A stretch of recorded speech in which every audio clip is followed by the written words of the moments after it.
Hi, I'm Burl Hill from Colorado, USA. In this video I'm going to show you how to make this lightweight resonator carrying box. And the key to this, and I'm going to show it in photos because I took still photos. I didn't bother videotaping. It was too much going on while I was building it. So here's my business cards. I stick my music under here. I've got a foot pedal spot there. And two pieces of wood. These are key. The two pieces of wood at each end I actually cut through this pink insulation board. It's 1-inch Pink Panther house type insulation at your home, improvement stores. You can get this in a 4x8 sheet. For my Musser M45, it took a 4x8 sheet, and I had some leftovers.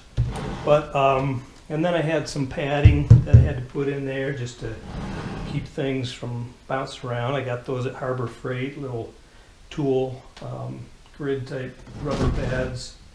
And now I'll show you how it all works together. And then I'll show you still pictures so you can see how it was done.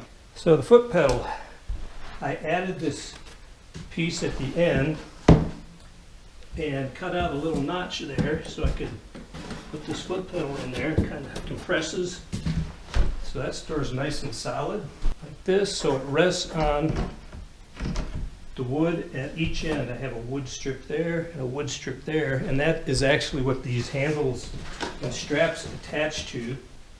They attach to the wood, so all the weight, most of that weight of the box of the resonators is being supported by those wood pieces that the handles attach to. Insulation board, the foam, covered by painter's drop cloth that you can get at a home improvement center or Harbor Freight. And for the center support bar, it goes in there. And this drop cloth is basically soaked in wood glue.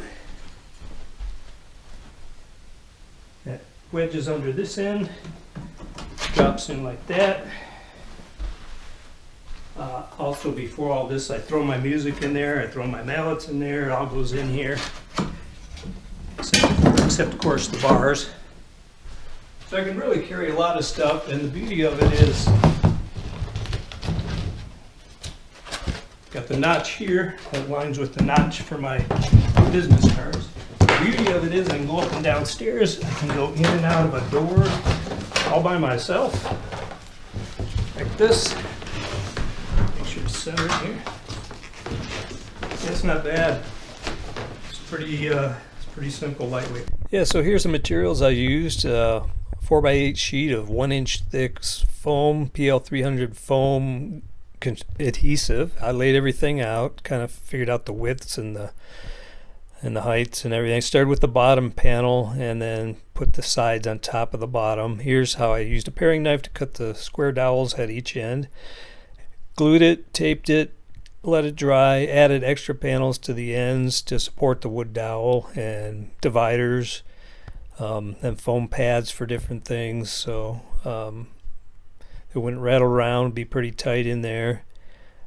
See the bottom with the bottom up there, drop cloth soaked in wood glue. First time you go through the wood glue, it's 50% water, 50% glue, so it soaks in. You need to soak in, and then you can go back and do all the corners and edges with several coats of just nothing but wood glue, no diluted wood glue. I probably did 4 extra coats on every, and it's hard. It's like fiberglass almost. And the finished product is yellow. The glue kind of did smell up the house a little bit. It wasn't too bad.